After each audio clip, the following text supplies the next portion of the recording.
अमरीकी अहदेदारान की गजा मुज़ाकरात के लिए इसराइल आमद। सालिस ममालिक की कोशिशों से गजा जंग बंदी एक बार फिर मौखर हो गई। मिस्र, तुर्की, कतर और अमरीका ने जंग बंदी की बहाली के लिए किरदार अदा किया। अरब मीडिया के मुताबिक फ़लस्तीनी हुकाम और इसराइली फ़ौज ने भी गजा में जंग बंदी बहाल होने की तस्दीक कर दी, जबकि गुज़श्ता रोज़ इसराइली फोर्सेस की जानिब से गजा में मुतअद्दिद मकामात पर वहशियाना बमबारी की गई। 24 घंटों में इसराइल ने 13 फ़लस्तीनियों को शहीद कर दिया। मलबे की सफाई के दौरान गजा की पट्टी के मुख्तलिफ अस्पतालों में 57 फ़लस्तीनियों की लाशें लाई गईं। मगरबी किनारे में इसराइली फोर्सेस ने पनाह गुज़ीन कैंप पर छापा मारकर 4 अफराद गिरफ्तार कर लिए। इसके अलावा शहदा की मजमूई तादाद 68,000 से जायद हो गई। 1,70,000 से जायद फ़लस्तीनी ज़ख्मी हैं। इसके साथ साथ गजा में लाशों के अंबार लगे हुए हैं। अस्पतालों में गुंजाइश ख़त्म हो चुकी है और इमदाद की तरसील ताहाल बंद है। अमरीकी अहदेदारान की गजा मुज़ाकरात के लिए इसराइल आमद। सालिस ममालिक की कोशिशों से गजा जंग बंदी एक बार फिर मौखर हो गई। मिस्र, तुर्की, कतर और अमरीका ने जंग बंदी की बहाली के लिए किरदार अदा किया।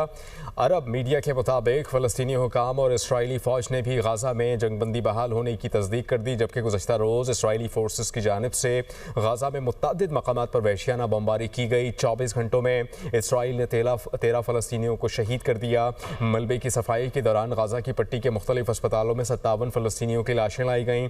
मगरबी किनारे में इसराइली फोर्सेस ने पनाह गुज़ीन कैंप पर छापा मारकर 4 अफराद गिरफ्तार कर लिए। इसके अलावा शहदा की मजमूई तादाद 68,000 से जायद हो गई। 1,70,000 से जायद फ़लस्तीनी ज़ख्मी हैं।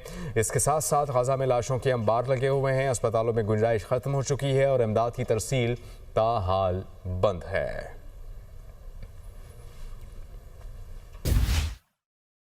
अमरीकी अहदेदारान की गजा मुज़ाकरात के लिए इसराइल आमद। सालिस ममालिक की कोशिशों से गजा जंग बंदी एक बार फिर मौखर हो गई।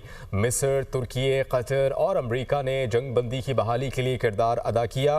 अरब मीडिया के मुताबिक फ़लस्तीनी हुकाम और इसराइली फ़ौज ने भी गजा में जंग बंदी बहाल होने की तस्दीक कर दी, जबकि गुज़श्ता रोज़ इसराइली फोर्सेस की जानिब से गजा में मुतअद्दिद मकामात पर वहशियाना बमबारी की गई। 24 घंटों में इसराइल ने 13 फ़लस्तीनियों को शहीद कर दिया। मलबे की सफाई के दौरान गजा की पट्टी के मुख्तलिफ अस्पतालों में 57 फ़लस्तीनियों की लाशें लाई गईं। मगरबी किनारे में इसराइली फोर्सेस ने पनाह गुज़ीन कैंप पर छापा मारकर 4 अफराद गिरफ्तार कर लिए।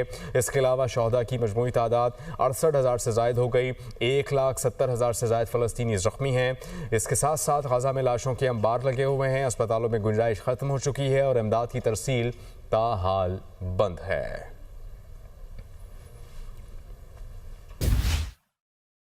अमरीकी अहदेदारान की गजा मुज़ाकरात के लिए इसराइल आमद। सालिस ममालिक की कोशिशों से गजा जंग बंदी एक बार फिर मौखर हो गई। मिस्र, तुर्की, कतर और अमरीका ने जंग बंदी की बहाली के लिए किरदार अदा किया। अरब मीडिया के मुताबिक फ़लस्तीनी हुकाम और इसराइली फ़ौज ने भी गजा में जंग बंदी बहाल होने की तस्दीक कर दी, जबकि गुज़श्ता रोज़ इसराइली फोर्सेस की जानिब से गजा में मुतअद्दिद मकामात पर वहशियाना बमबारी की गई। 24 घंटों में इसराइल ने 13 फ़लस्तीनियों को शहीद कर दिया। मलबे की सफाई के दौरान गजा की पट्टी के मुख्तलिफ अस्पतालों में 57 फ़लस्तीनियों की लाशें लाई गईं। मगरबी किनारे में इसराइली फोर्सेस ने पनाह गुज़ीन कैंप पर छापा मारकर 4 अफराद गिरफ्तार कर लिए।